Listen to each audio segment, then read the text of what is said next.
Muy buenas noches. Atendiendo a sus solicitudes de que volvamos a transmitir los programas de contenido histórico-político dentro de la serie Conversaciones con Octavio Paz, hoy le vamos a presentar a usted la segunda parte del tema El México independiente y contemporáneo, titulada Presente de México. Que usted la disfrute.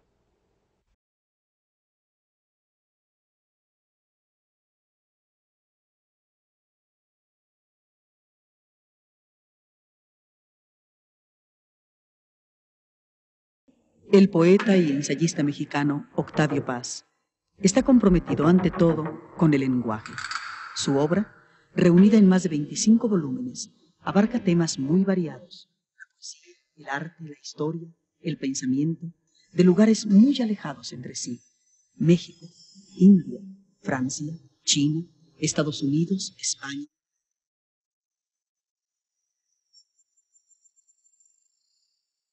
Libertad bajo palabra. Ladera este. El monogramático. Pasado claro. El laberinto de la soledad. Águila o sol. El arco y la lira. Las peras del olmo. Puertas al campo. Corriente alterna. Posada. El ogro filantrópico. Sor Juana Inés de la Cruz o las trampas de la fe y Tiempo nublado. Son algunos de los títulos que lo han colocado entre los escritores más grandes de nuestro idioma y que lo han hecho merecer varios premios: Nacional de Letras, Lisa, Jerusalén, Olinjo Listli, Cervantes y Neustadt, así como los doctorados honoris causa de las universidades de México, Boston, California y Harvard.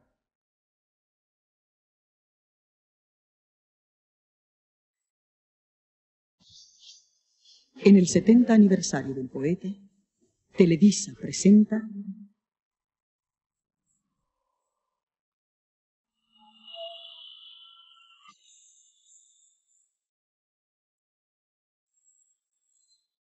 Conversaciones con Octavio Paz, un programa conducido por Héctor Cajonado.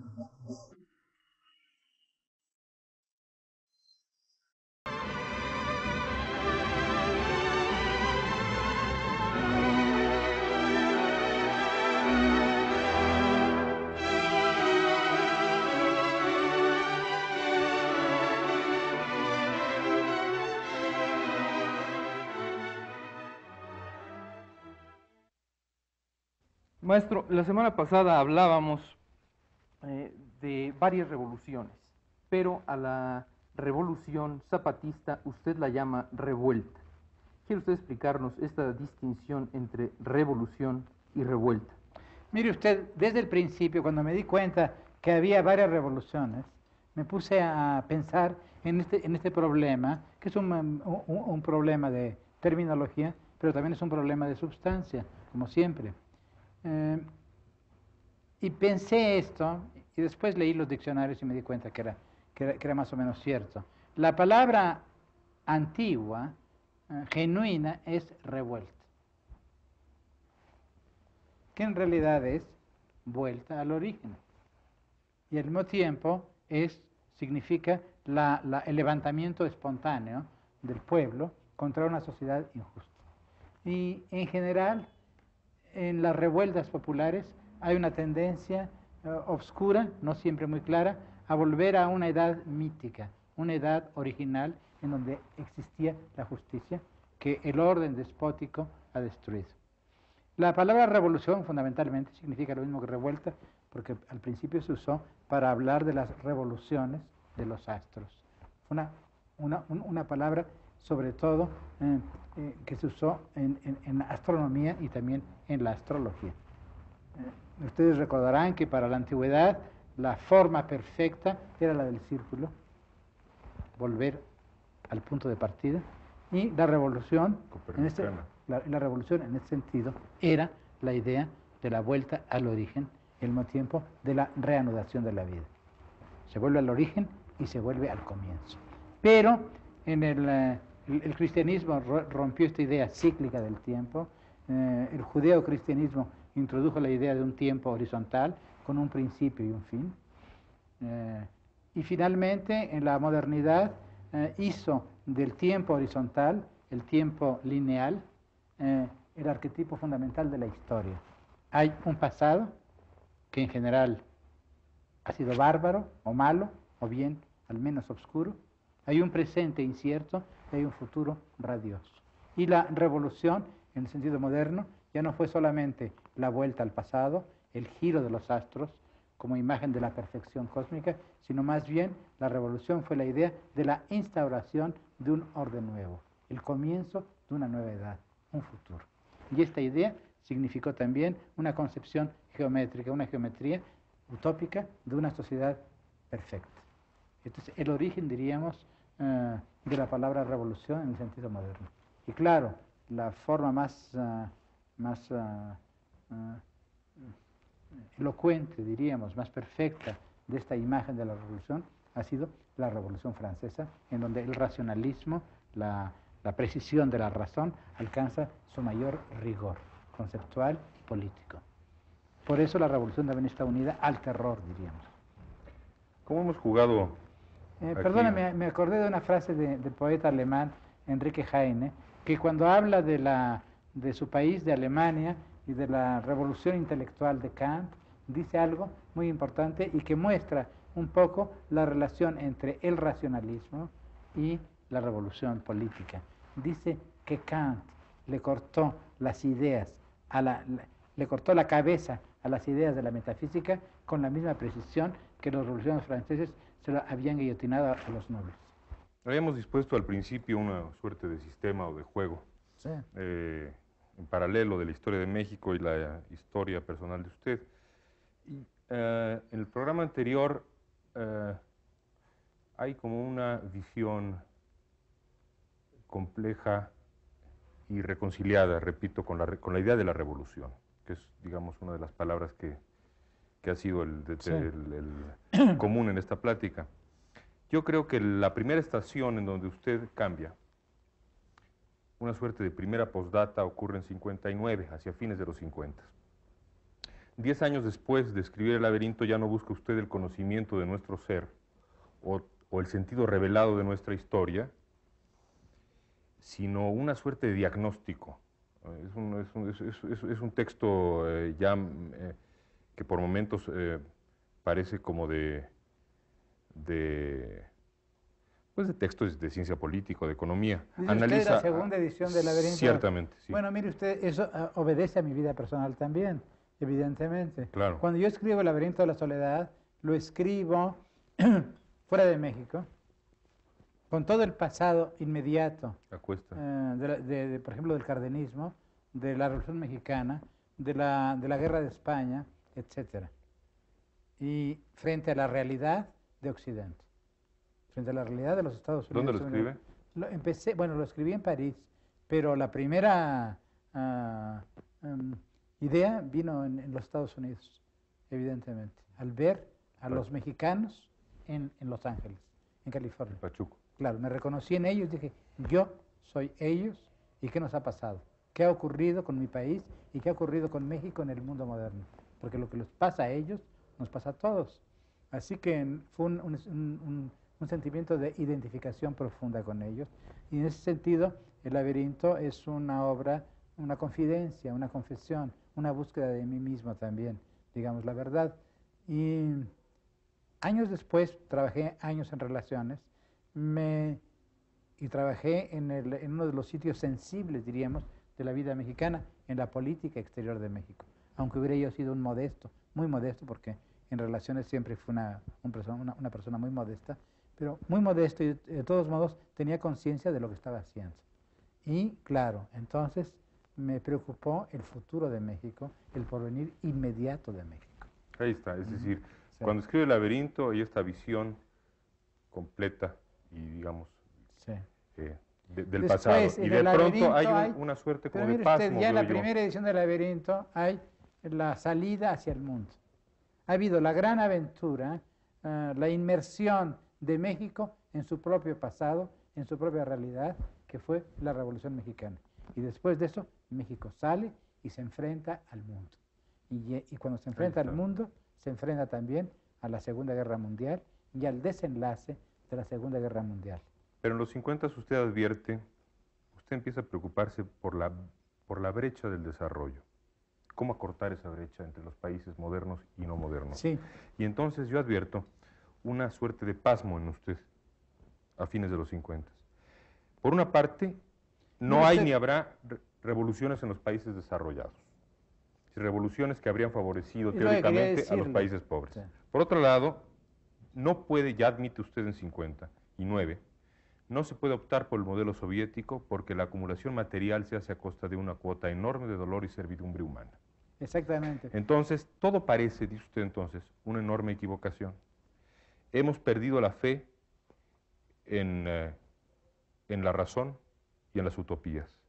En ese momento todavía tiene usted una fe en una suerte de tercermundismo, como una especie como de surgimiento de revoluciones periféricas.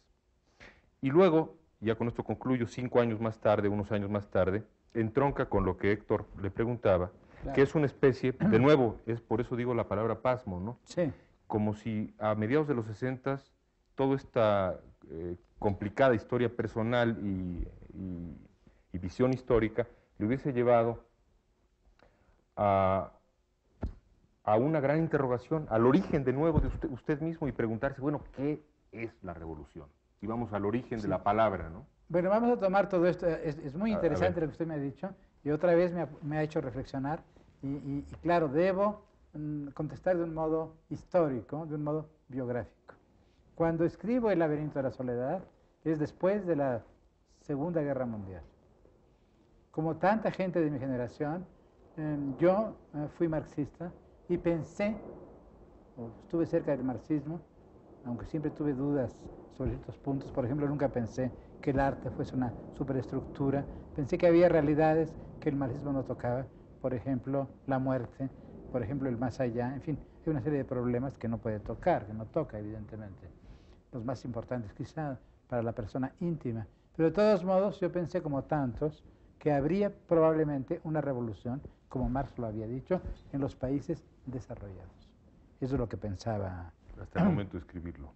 No, cuando llegué a... No, en ese momento ya no. En ese momento me di cuenta, y de ahí mi decepción, me di cuenta que no había posibilidades de revolución. Si hubiese habido una revolución en los países desarrollados, todos los problemas históricos de los países que llamamos inexactamente subdesarrollados, los países de la periferia no existirían, porque todo eso se hubiese resuelto en la gran solución del mundo socialista. No fue así. Marx se equivocó radicalmente, a mi juicio. Así que no hubo revolución en los países desarrollados. En cambio, en un país que era el extremo de Occidente, que tampoco era un país totalmente subdesarrollado, puesto que había habido una industria y había una gran literatura y una ciencia importante, en Rusia había habido una revolución. Esa revolución se había petrificado, se había convertido en algo absolutamente nuevo en la historia.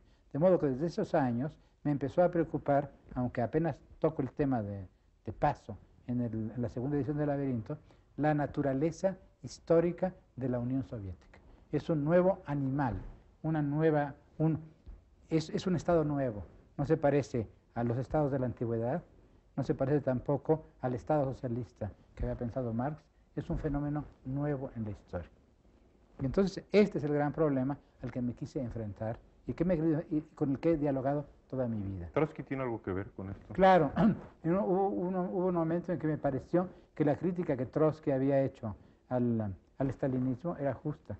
Estábamos frente a la degeneración, a una degeneración burocrática de la revolución socialista. Y en cierta forma piensa... Yo no lo creo, no lo creo porque mire usted, bueno, el primero que lo dijo no fue realmente Trotsky, lo dijo Lenin en 1920, criticando precisamente a Trotsky, dijo, bueno, nuestro Estado en 1917, dice Lenin, en un discurso, me parece que en 1920, era un Estado obrero. Pero actualmente, y habla en 1920, 3 años después, ya es un Estado obrero con una degeneración, con una enfermedad burocrática. Y esta es la realidad. Años después, en 1934, si no recuerdo mal, Trotsky escribe La Revolución Traicionada, en la cual hace un examen y dice, hace un diagnóstico y dice, es una revolución que se ha detenido y que está enferma de una execrencia, de una enfermedad, la enfermedad burocrática. Bueno, pero cuando una enfermedad dura 50 años, ya no es una enfermedad, es una segunda naturaleza. Esa es la primera objeción que se me ocurre hacerle a Trotsky. La segunda, es mucho más grave, es que realmente no es realmente una burocracia. La burocracia es una casta o un grupo social que se ocupa de la administración de las cosas. Y lo que hay en la Unión Soviética y en los países llamados socialistas es algo mucho más grave, algo nuevo. Es la aparición de una nueva forma de dominación social que no conocía la humanidad. Y que es muy distinta a las viejas dominaciones del feudalismo, del capitalismo, de la sociedad esclavista, etc. ¿Por ser ideológica? ¿Esa es la diferencia? No solamente, bueno, por una parte es ideológica, pero también en la Edad Media hubo una dominación ideológica. Y todavía en el siglo XVII y en México, en el XVI, el XVII y XVIII, había una fusión entre la idea y el Estado. Sor Juana Inés de la Cruz fue víctima, en cierto modo, de la fusión entre la idea y el Estado. Pero lo que pasa en la Unión Soviética es mucho más grave y muy distinto. No solamente hay fusión entre la idea, entre la ideología y el Estado, sino que ha habido, por una parte, confiscación. Eso es lo más importante a mi juicio. Un partido que se dice poseedor, propietario de la verdad, confisca, en primer lugar, al Estado. El Estado, a su vez, confisca a la sociedad civil. La sociedad civil en Rusia desaparece. Tiene una existencia ilegal. No tiene una existencia legal la verdadera sociedad civil. Y a su vez, el Estado, que ha expropiado a la sociedad civil, desde los sentimientos privados hasta las formas económicas y las formas culturales, este Estado está confiscado por un partido. Y a su vez el partido está expropiado por un comité político. Eso sería la expropiación de la ideología. La ideología expropia al Estado, pero es mucho más grave, porque a su vez el comité político, la ideología, está expropiada por el aparato. Déjeme expropiarle la por palabra la administración. ahorita. Tantito. Por esto, claro. Simplemente para confiscarle la palabra un poco. Bueno, decirle esto. En los 60s, justo en ese ensayo Revolución, Revuelta y Rebelión, indica usted a dos figuras históricas, al reformista, que busca lo mismo que el revolucionario, pero por vías no violentas, y lo que es más interesante dentro de este perfil biográfico, al rebelde individual, bueno, al inconforme. Luego llega el año axial de 68. Y para mí ese es en usted el lugar histórico o biográfico de un acto de rebeldía individual, que a mi juicio es un acto de solidaridad con una generación de jóvenes que debieron recordarle nostálgicamente las pasiones revolucionarias de su propia generación. Claro. Por eso dice usted en algún poema, el bien, quisimos el bien enderezar al mundo. Pero también mire, nosotros quisimos fue de tal modo esto, ¿verdad? Me reconocí de tal modo enderezar al que vivíamos, mi mujer y yo, en la India, y en el verano de 68, antes de los sucesos mexicanos, nos fuimos a los Himalayas, a un pequeño pueblo, porque el calor era insoportable, pero yo me llevé un pequeño aparato de radio, con el cual podía oír lo que pasaba en París. Y seguí la rebelión de los estudiantes en París con una emoción increíble, porque pensé dije, bueno, si de pronto hay fusión entre el movimiento estudiantil y la clase obrera, quiere decir que probablemente Marx no se equivocó. Me di cuenta que Marx se había equivocado y que mis esperanzas eran vanas. No corra tan rápido, porque yo creo que no se dio cuenta tan rápido de eso. Sí, claro. Sino que el momento de 68 es el momento, hay que hablar de ese momento, sí, fue un momento luminoso, sí. Fue un momento, es un arco entre generaciones, es un arco de solidaridad entre generaciones, por más efímero que haya sido. Y usted entonces, unos meses después, escribe Postdata, en 69, hace una lectura de lo que sucedió en 68, y hay palabras nuevas, para usar la pedantísima forma de los teóricos franceses y demás, en el discurso de usted, que es la palabra democratización, la gran bandera instintiva del 68. Luego habla usted, estoy hablando de postdata, de la búsqueda de otro modelo de desarrollo, y la designa como la tarea de nuestro tiempo, la tarea. La carrera del desarrollo es mera prisa por condenarse.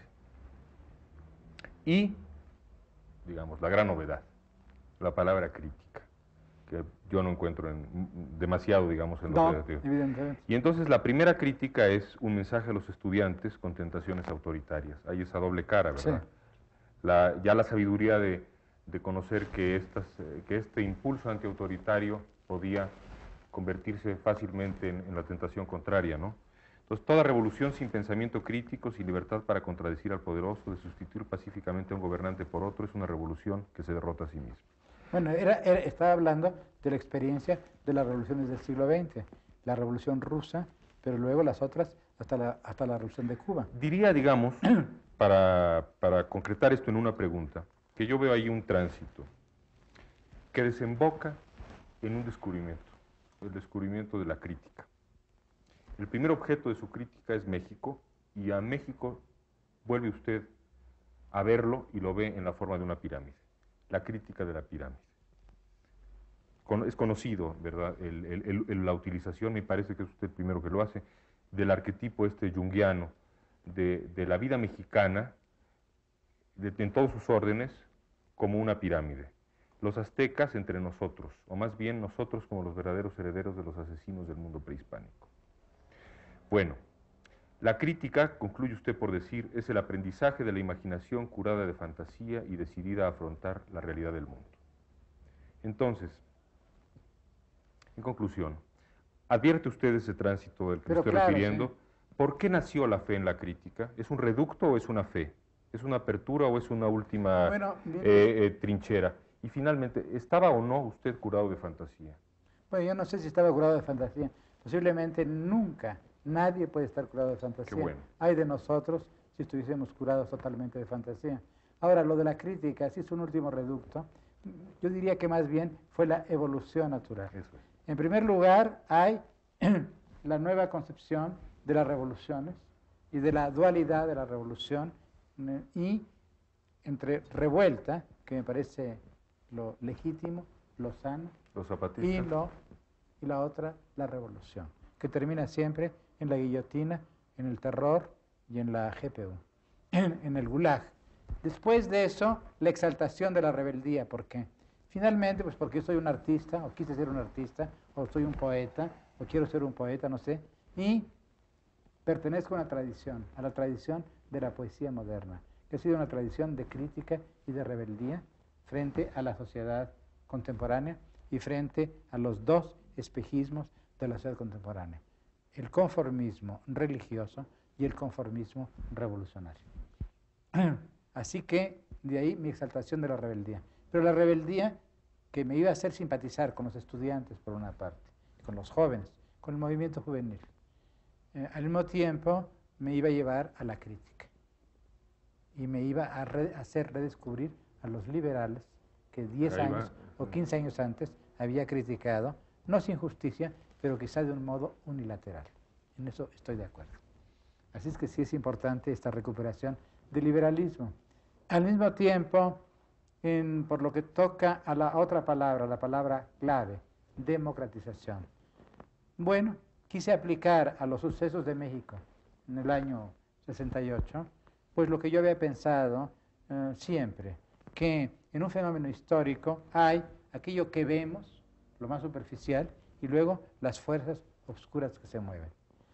Bien, si vemos lo que decían los estudiantes, lo que decían los estudiantes era simplemente toda la fraseología revolucionaria o pseudo-revolucionaria del siglo XX.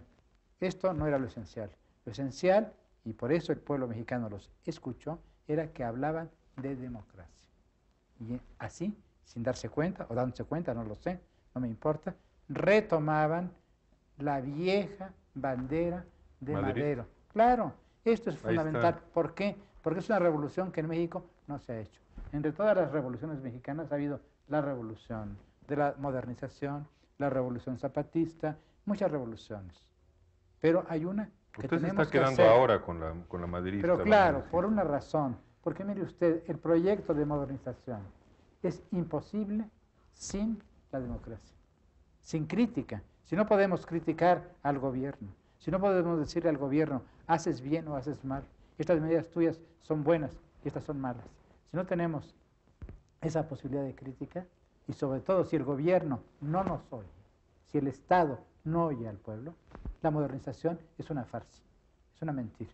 En realidad es una nueva manera de esclavizar a la gente, como ha ocurrido en Rusia, ¿no? Así que es fundamental. Modernidad para mí significa más y más democracia y libertad de crítica. Yo quisiera preguntarle ahora, ¿qué diferencias y qué similitudes ve usted entre la Revolución Soviética y la Revolución Mexicana? Mire usted, muy pocas, porque la Revolución Soviética fue una revolución ideológica, también fue una revolución casual, no fue pensada, no salió de la cabeza de Lenin, ni Lenin, ni Trotsky, ni ninguno de los bolcheviques, ni Bukharin, pensaban en la posibilidad de una revolución socialista en Rusia. Ellos pensaban simplemente que iba a haber una revolución democrático-burguesa, pero que esto iba a coincidir con la gran revolución socialista europea, que seguramente iba a estallar en Alemania. Eso no ocurrió. Entonces ellos se encontraron con un Estado que ellos llamaron Estado obrero, y después Estado obrero degenerado, y que ese Estado iba a sostenerse mientras hubiese revoluciones socialistas en los países desarrollados, cosa que no ocurrió. Así que también fue un producto de la casualidad. Pero hay un rasgo semejante, sí, ha habido el azar, y luego además ha habido Stalin, que es un fenómeno muy importante y que no podemos tocar en esta conversación, eso es otro tema. Pero volviendo a los parecidos, hay un parecido pero muy lejano, y sería la existencia de una burocracia política. Hay la burocracia comunista en la Unión Soviética, hay la burocracia del PRI, y la concentración del poder político en el PRI. Pero es un parecido muy lejano. En realidad, no es la primera vez en la historia de la humanidad que hay un grupo de especialistas de la política que dirigen la política de un Estado.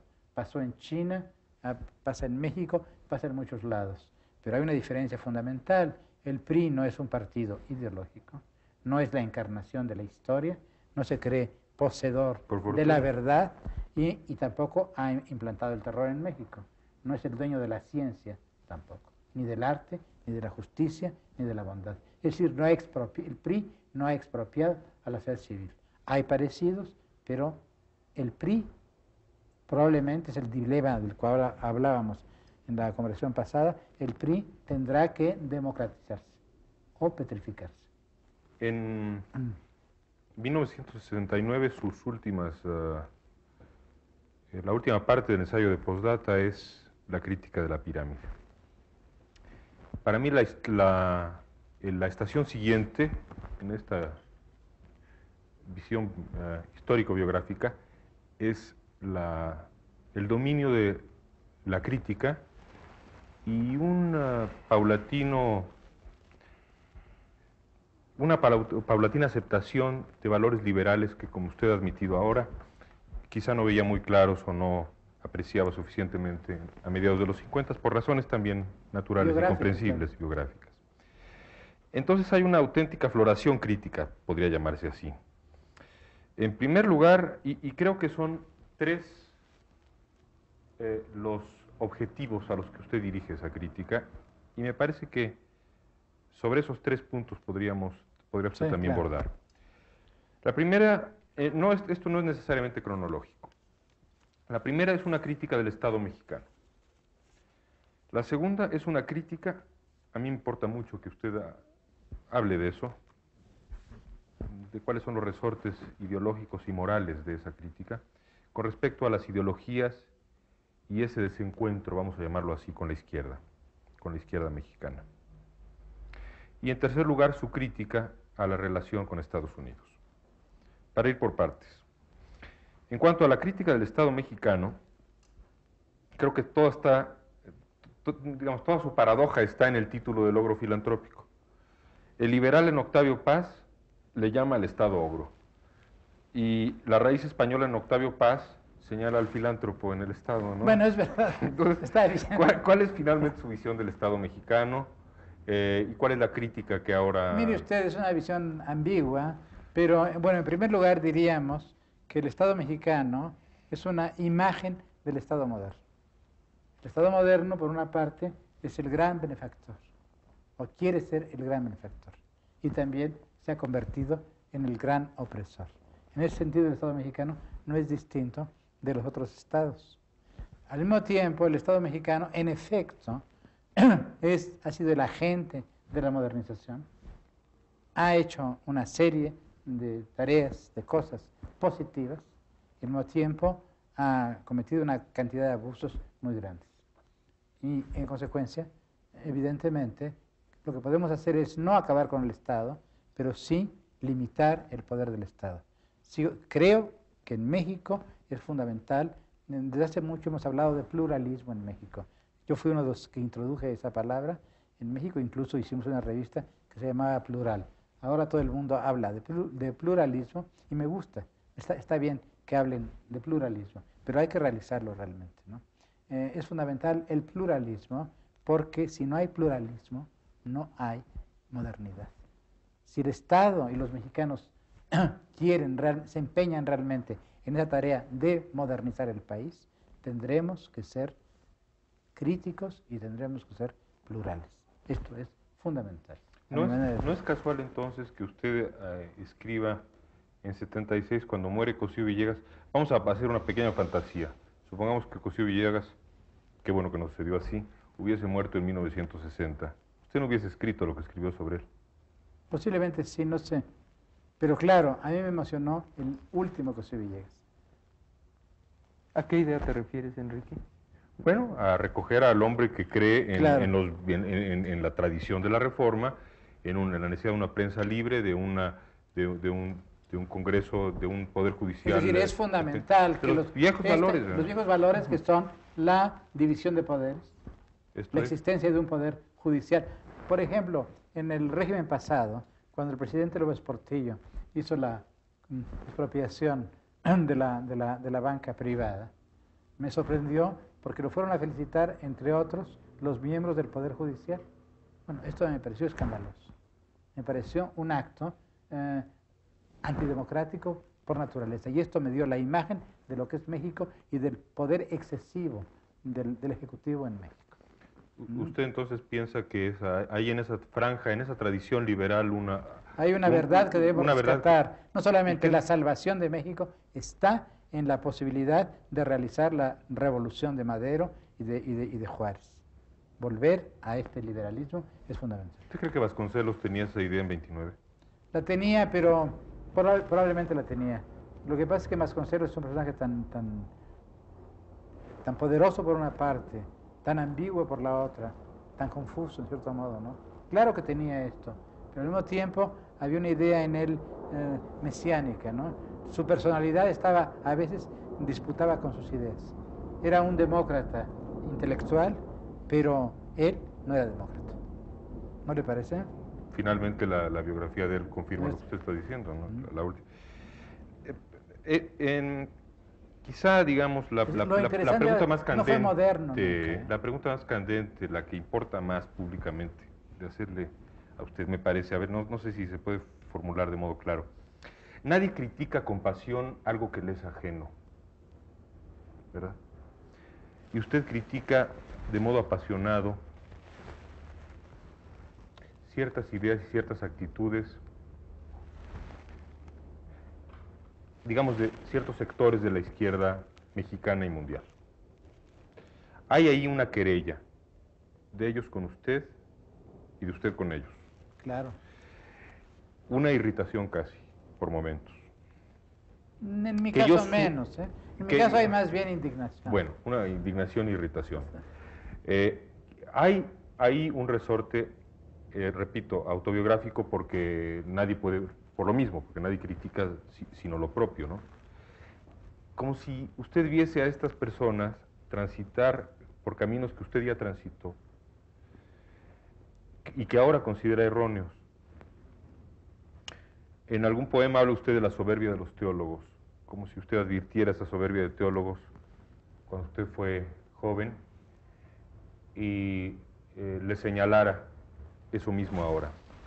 Y también el desencanto de ver a lo que conducen las simetrías racionales en las que muchas de estas personas creen.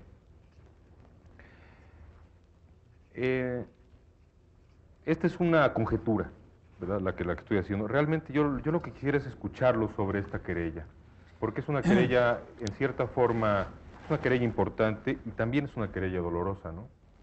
Bueno, mire usted, yo creo que el gran fenómeno del siglo XX es el fenómeno totalitario.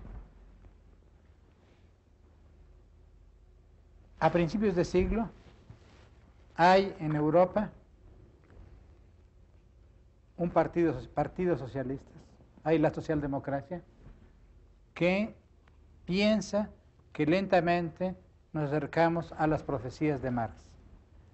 A medida que en Europa occidental, lo que llamamos ahora Europa occidental, es decir, en la Europa desarrollada,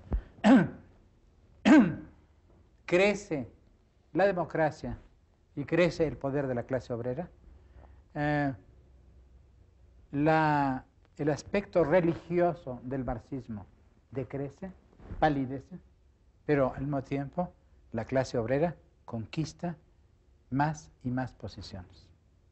Viene la gran catástrofe de la Primera Guerra Mundial y una pequeña desviación de la socialdemocracia. Los bolcheviques toman el poder en la Unión Soviética. No saben exactamente qué es lo que van a hacer. Creen que son el principio de la gran revolución proletaria europea. No la hubo. La clase obrera no es la clase revolucionaria internacionalista que pensaba Marx. Entonces, este Estado, este grupo, en primer lugar, expropia al Estado, el Estado expropia, ya lo dijimos hace un momento, a la sociedad, y se crea este fenómeno absolutamente nuevo en la historia, que es el sistema totalitario soviético. No vamos a contar toda la historia de la Unión Soviética, las tragedias en los años 20, la muerte de Trotsky, el Gulag, etc., la tiranía de Stalin. El hecho es que esta sociedad sobrevive a la Segunda Guerra Mundial, sobrevive al nazismo y se convierte en una de las superpotencias. Se extiende por todo el planeta. China adopta un sistema semejante y llega incluso hasta las playas de América Latina, y hay una pequeña isla encantadora, Cuba, en la cual también se establece un régimen totalitario. Bueno, este es un fenómeno nuevo en la historia que hay que repensar. Y claro, como dije antes, a mí me apasionó desde el principio, puesto que yo fui socialista y lo sigo siendo en cierto modo, me apasionó el problema de la naturaleza real, de la naturaleza histórica de la Unión Soviética. No es un Estado burocrático, no es simplemente una dictadura política, no es una dictadura militar, no es una dictadura burocrática, tampoco es un régimen socialista. ¿Qué diablos es? Este es el gran enigma. Responder a este enigma es responder a la historia moderna. Claro, es una pregunta que muchos se han hecho en todo el mundo, pero que la izquierda mexicana apenas... ¿Esa es su querella con ella?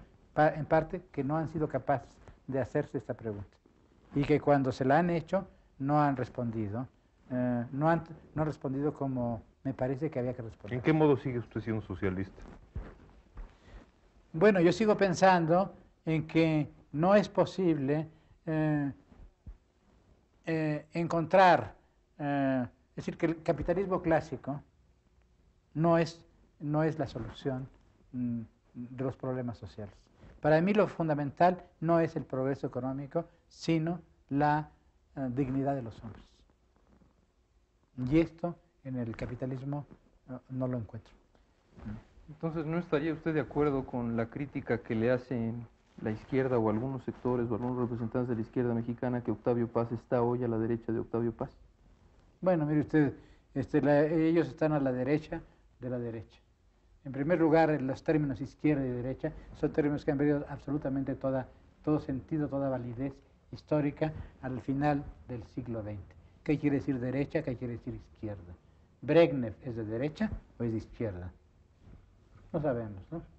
Entonces que hablemos de realidades, no de hablemos relaciones. de realidades. Ellos siguen presos en la ideología, siguen presos en las palabras mágicas, derecha, izquierda, revolución, contrarrevolución, etcétera, etcétera. Ahora, volviendo a lo que decía un poco antes. Hablan un lenguaje que no es el lenguaje, que no tiene consistencia real, es un lenguaje mágico. Sí, hablaba usted de pluralismo. Para que haya pluralismo, democracia, modernización, es necesario que existan partidos políticos. En el logro filantrópico dice usted que los partidos políticos de oposición en México no son propiamente partidos de oposición, y se hace la pregunta no solo si puede haber México sin PRI, sino que si los mexicanos nos vamos a dejar gobernar sin el PRI. La pregunta que quiero hacerle concretamente es esta. ¿Sigue usted pensando que no existen partidos de oposición poderosos y que el partido de la izquierda no puede llegar a ser un partido socialista, como usted señala en el logro filantrópico, que no existe todavía en México? Bueno, mire usted, me ha hecho 3 preguntas distintas, así que te voy a contestar una por una. Sí. Primero, la relativa a los partidos políticos. Los partidos políticos mexicanos, pues no son muy poderosos, a pesar de que algunos son muy antiguos, como el Partido Comunista, que ahora se llama Partido Socialista Unificado, y como el PAN, que también es bastante antiguo. Sin embargo, es evidente que el partido mayoritario de la oposición, el PAN, todavía no logra articular una doctrina más moderna de la que tenía antes. Es un partido en crisis, a mi juicio. En cuanto al Partido Socialista, a los partidos socialistas, a los partidos de izquierda, pues para que tengan porvenir democrático, tienen que renunciar a varios mitos y a varias, a varias cárceles ideológicas. En primer lugar, tienen que renunciar al mito de la Unión Soviética como país socialista, al mito de Cuba como país socialista. Esos países no son socialistas. Ellos tienen que decirlo y decírselo al pueblo mexicano. Y tienen que decir al pueblo mexicano, nosotros no queremos, si hay socialismo en México, que esto se parezca a lo que pasa en Rusia y a lo que pasa en Cuba. Es lo primero que tendrían que decir. En segundo, para que además los mexicanos les creamos, mexicano común y corriente. En segundo lugar, tendrían que decir otras cosas muy importantes. Tendrían que renunciar al mito del partido vanguardia del proletariado, al mito leninista, del partido como vanguardia del proletariado. Y así sucesivamente. Es decir, tendrían que tener una reforma moral muy profunda, redescubrir al verdadero marxismo y redescubrir, naturalmente, a la vieja tradición revolucionaria no marxista. ¿Los españoles lo han hecho? El Partido Socialista Obrero Español. El Partido Socialista Obrero Español lo ha hecho, en gran parte. De ahí la fecundidad, de ahí la popularidad. ¿Usted se siente identificado Me siento con ello? bastante cerca. Claro, los partidos socialdemócratas no nos pueden conmover porque les falta la chispa religiosa, la chispa de intolerancia. No nos pueden conmover como nos conmovieron antes los partidos revolucionarios totalitarios. Pero evidentemente, en el Partido Socialista Español encuentro respuestas a la realidad de España. El gran ausente en México es ese. En realidad, yo las esperanzas que tengo en México no las veo del lado de esta izquierda dogmática. Tendría que cambiar radicalmente. Las veo en una reforma profunda del PRI, una reforma profunda de la Revolución Mexicana y naturalmente también en una reforma de los partidos llamados de derecha. Entonces, ¿sigue usted pensando, como en el logro filantrópico, que hay 2 ausencias en cuanto a partidos políticos en México? No hay un verdadero partido conservador, a la inglesa, digamos. Exactamente, no lo hay. Y no hay un verdadero partido socialista. ¿Sigue usted pensando eso? Mire usted, el Partido Socialista podría haber sido el PRI, o algo parecido al Partido Socialista, un partido socialdemócrata. En cuanto al Partido Conservador, es tan claro esto, que cuando hubo la expropiación de la banca, me sorprendió la debilidad de la reacción de los empresarios. Y entonces me di cuenta que su vocación democrática era mínima. Nula. También me dio nula, y también me apenó la reacción de la izquierda. La vocación democrática de la izquierda mexicana fue nula también. Es que me encontré con que había un divorcio, diríamos, entre lo que es el pueblo mexicano, que es un pueblo democrático y que votó, en las últimas elecciones sí, votó, claro, el pueblo mexicano, un pueblo democrático, lo que es el pueblo mexicano y lo que es el mundo oficial de México. Es decir, los periódicos, los medios de comunicación, los partidos políticos, los intelectuales, toda la cara externa de México a veces está en total incomunicación con el México real, con el México profundo. Yo no vi que ese México profundo se expresase sino a través de unos cuantos artículos en los periódicos diarios, unas cuantas caricaturas y además en 2 artículos en la revista Vuelta, el de usted y el de Gabriel Saíz. Fue muy poco realmente, ¿no? Ahora, ¿no le Los parece a usted... textos de Quesada también, 3 o 4 cosas más. ¿No le parece a usted, pues por lo menos paradójico, si no contradictorio, que por una parte quiera usted el pluralismo, lo defienda, y por otra diga que la solución democratizadora de México está en el mismo PRI? No, estoy en una reforma democrática del PRI. Pero no sería en un posible.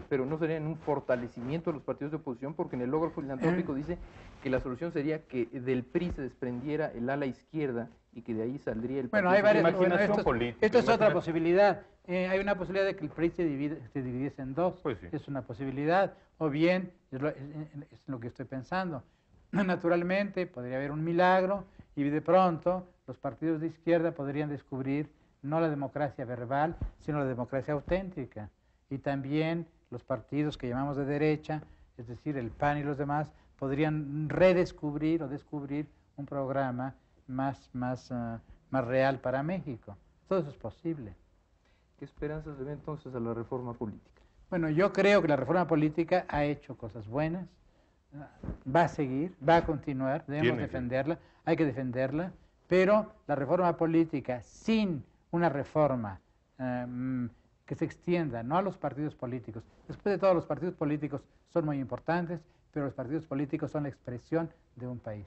Es necesario que los partidos políticos oigan al pueblo mexicano. Y es necesario que el pueblo mexicano hable con los partidos políticos. ¿Y para eso qué es necesario? Pues para eso es necesario, en primer lugar, una prensa más alerta, unos medios de comunicación más críticos y más alertas, un poder judicial independiente.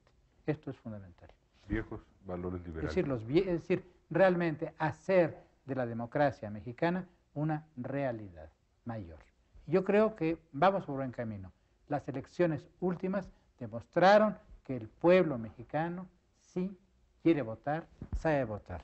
En esa época, un poco antes de las elecciones, Héctor, una compañía de televisión norteamericana hizo un reportaje sobre México y la pintura era absolutamente negativa.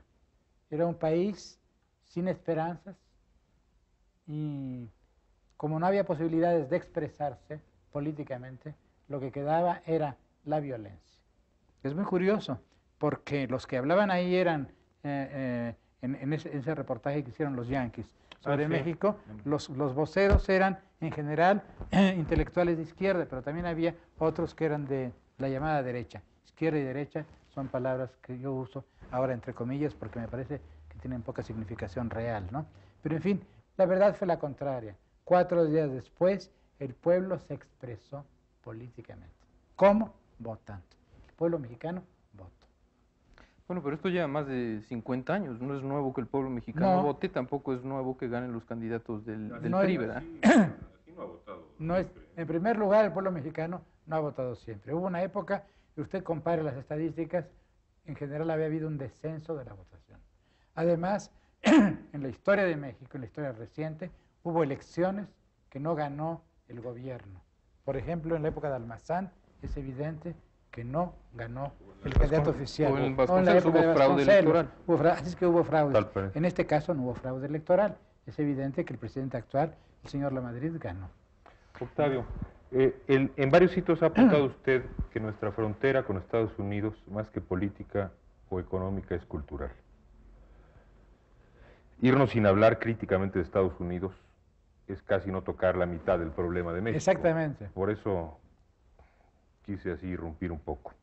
El puritano, ha dicho usted, no dialoga sino con Dios y consigo mismo. Usted ve entonces una supervivencia del puritanismo en Estados Unidos, pero el puritano nunca dialoga con el otro. Estados Unidos es cada vez más un país aislado que no reconoce a otros países en términos propios. Esto no es de usted, pero es una cosa en la que yo sí pienso que creo, porque yo creo que ha ocurrido en la política internacional durante todo este siglo, aún antes, es decir, en la época el principio de la época porfiriana. Porfirio Díaz voltea a Europa, prácticamente empujado por la política, por la arrogancia de la política norteamericana y por la ceguera y por el aislamiento. Mire usted, yo casi hablaría perdóneme que lo interrumpa un momento, es tan cierto esto que usted dice, que cuando yo estaba en Europa y en la India, primero en Europa y luego en la India, cuando trabajaba en relaciones, y me di cuenta de la imposibilidad de dialogar, que había una especie de malentendido fundamental entre ellos y nosotros. Y como el diálogo con el otro lado, con los países totalitarios, era imposible, porque eso no es diálogo, eso es simplemente sumisión, pensé que había que resucitar el diálogo, como en la época de Porfirio Díaz, con los europeos, con Europa occidental y también con el tercer mundo. Usted habló en la conversación pasada del tercer mundismo. Mi tercer mundismo de aquella época, de los años 50, como mi afición, diríamos, en un momento dado, a la política de Gaulle, fue por eso. Pensé que podíamos encontrar interlocutores y amigos en Oriente, en África y sobre todo en Europa occidental. ¿Quiere decir usted, digamos, no sé si la frase es excesiva, ¿se podría hablar de una especie de autismo histórico en Estados Unidos? Bueno, sí creo, mire usted, es un problema muy complejo. Yo acabo de escribir un largo ensayo sobre este tema, sobre la democracia imperial. He escrito dos ensayos paralelos, uno que se llama La ideocracia imperial, que es un examen sobre la Unión Soviética, su política internacional y la naturaleza de sus relaciones con los estados vasallos y con los estados amigos y con los estados independientes, y lo mismo hago con los Estados Unidos. Evidentemente, en la fundación de los Estados Unidos está una tentativa única en la historia, es el liberalismo llevado a sus últimas consecuencias, pero un liberalismo que viene de la revolución protestante, del puritanismo. Crear una sociedad humana al abrigo de las vicisitudes y de los horrores de la historia. Los norteamericanos crearon su país contra el pasado europeo, frente al pasado europeo, para escaparse de la historia. Pero claro, la historia se escapó de ellos, entonces claro, ahora. Quisieron hacer una democracia fuera de la historia. Pero claro, no fueron una democracia nada más, fueron una gran potencia industrial, fueron un imperio. E imperio son un imperio. Pero, en fin, fueron un imperio en el sentido que un imperio significa participar en este mundo, ser de este mundo. Entonces hay una contradicción profunda en los Estados Unidos. Por una parte, son una democracia ahistórica, que le quiere dar la espalda a la historia, autista, como usted dice. Un mundo ensimismado, que ve con horror el extranjero, el de fuera es lo malo. El inmigrante es bueno si se asimila, si entra en el melting pot, ¿no? Bueno, he aquí un país en el cual hay una contradicción profunda entre su destino como nación y su destino como imperio, entre la democracia americana frente a la historia y el imperio americano que interviene en la historia, pero no tiene elementos intelectuales para intervenir en la historia. Es exactamente lo contrario de la Unión Soviética, en la cual el mesianismo imperialista zarista se continúa en el mesianismo imperialista ruso actual. ¿Y en el terreno latinoamericano? ¿Cómo ve usted, cómo usted ese ajedrez ahora? Bueno, yo lo veo como una gran...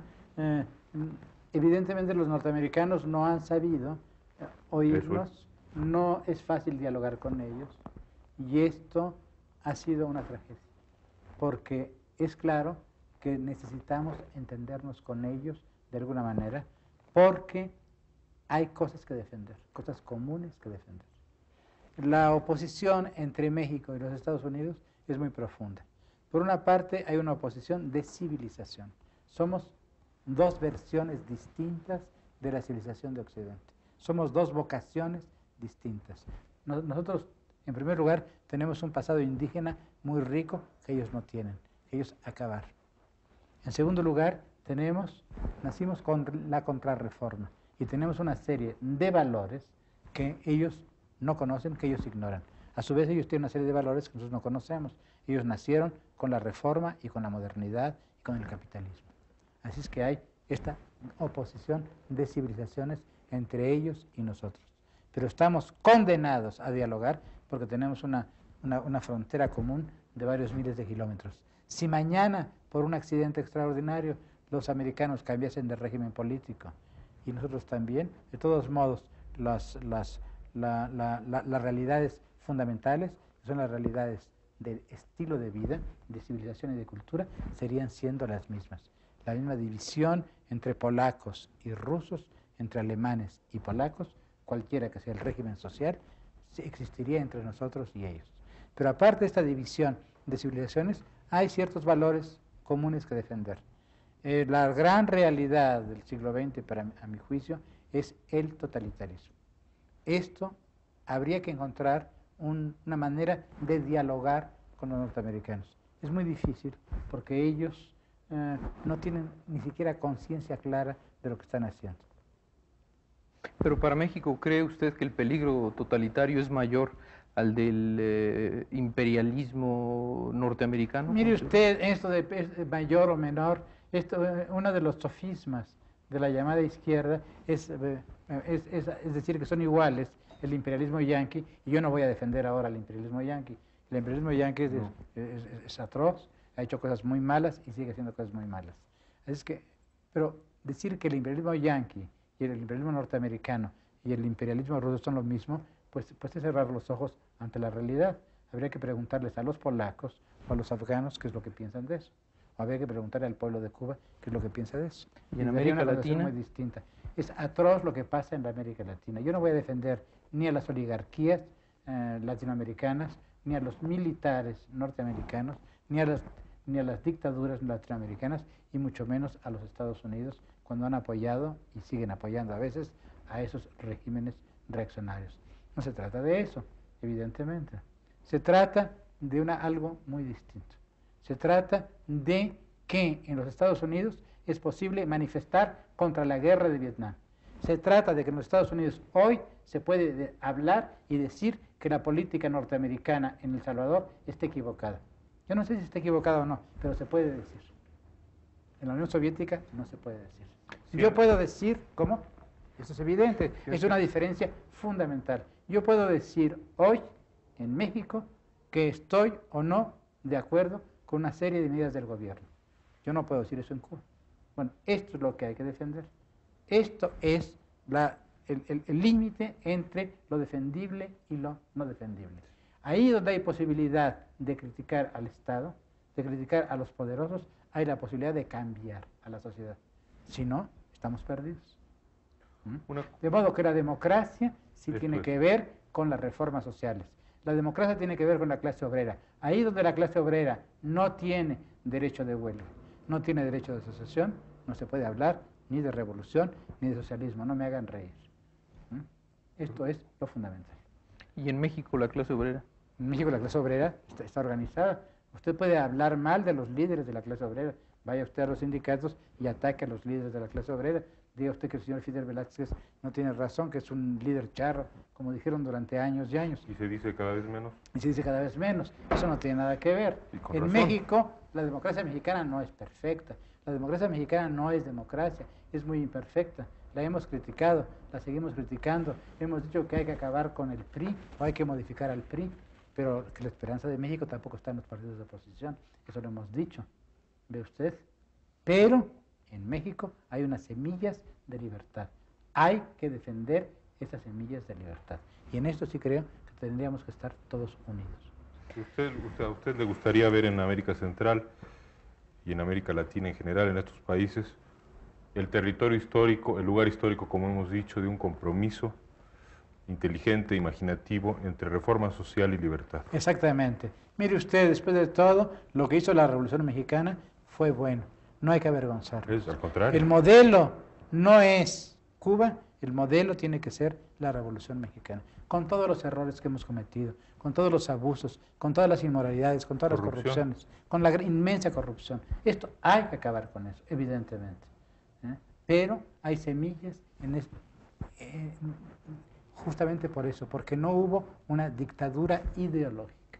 Esto fue lo que salvó a México de muchos horrores y es lo que debemos defender. Finalmente el Estado mexicano es un no ogro solamente filantrópico. es un, Bueno, por una parte. No, y por sí. la otra diríamos esto. ¿Qué es lo que hablamos de la posibilidad de entendernos? Tenemos que dialogar con los norteamericanos. Ese diálogo, porque tenemos cosas muy importantes que pelear con ellos.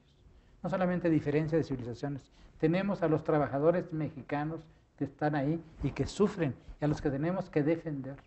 Tenemos que defender nuestro comercio. Las cegueras Tenemos que defender miles de cosas. Tenemos que dialogar y cuando digo dialogar tenemos que pelear con ellos. Tenemos que dialogar con el resto de América Latina, evidentemente. Tenemos que reanudar nuestro diálogo con España. Es fundamental, esto es fundamental.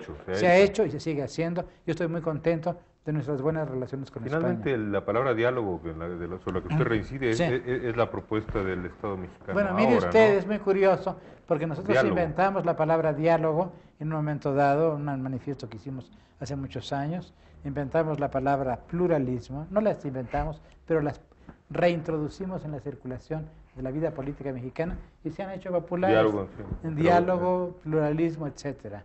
Finalmente, yo diría que en esta recuperación, ¿qué fue la Revolución Mexicana? Una tentativa por recuperarnos a nosotros mismos y por recuperar nuestro pasado. En esta gran tentativa de recuperación que tiene que ser México, vamos a recuperar, a reanudar el diálogo con el mundo, vamos a hablar con el mundo, pero sobre todo yo creo hay que hablar con nosotros mismos, hay que recuperarnos a nosotros mismos. Usted ha dicho, en 1950 dijo usted, quien ha visto la esperanza no la olvida. La busca bajo todos los cielos y entre todos los hombres, y sueña que un día va a encontrarla de nuevo, no sabe dónde, acaso entre los suyos. Muchos años después, 25 años después, en un poema escribe usted, refiere usted las conversiones, excomuniones, reconciliaciones y demás de su propia historia, y pregunta, ¿son las historias de un error? La historia es el error. Pero en este momento de México, que es un momento difícil, y es un momento doloroso, es un momento de crisis, vamos a usar la palabra que la verdad Entonces, esto es lo que yo quería. Bueno, es el momento del error, es el momento de enfrentarnos al error o de vivir en el error, o es el momento de una apertura de la esperanza. Bueno, yo creo que eso depende de nosotros, depende del régimen, depende de nosotros. Tenemos que hacer una crítica severa de los últimos años de México, esto es evidente. Yo creo que hay que hacer una crítica severa de lo que ha pasado, pero no para condenar únicamente, sino para abrirnos y ver qué posibilidades tenemos ahora de acción. Esto a mí me parece un problema de vida o muerte para los mexicanos modernos. Por razones de tiempo tenemos que concluir esta segunda y última parte de nuestra conversación sobre el México independiente y contemporáneo que tuvo por título Presente de México. Antes de despedirme, quiero decir que esta conversación tiene una importancia especial porque demuestra que en México hay posibilidad de crítica, hay diálogo y empieza a haber pluralismo. Enrique, muchas gracias por tu participación en este programa. Maestro, muchas gracias por hacerlo posible. A usted, muchas gracias por su atención. Muy buenas noches.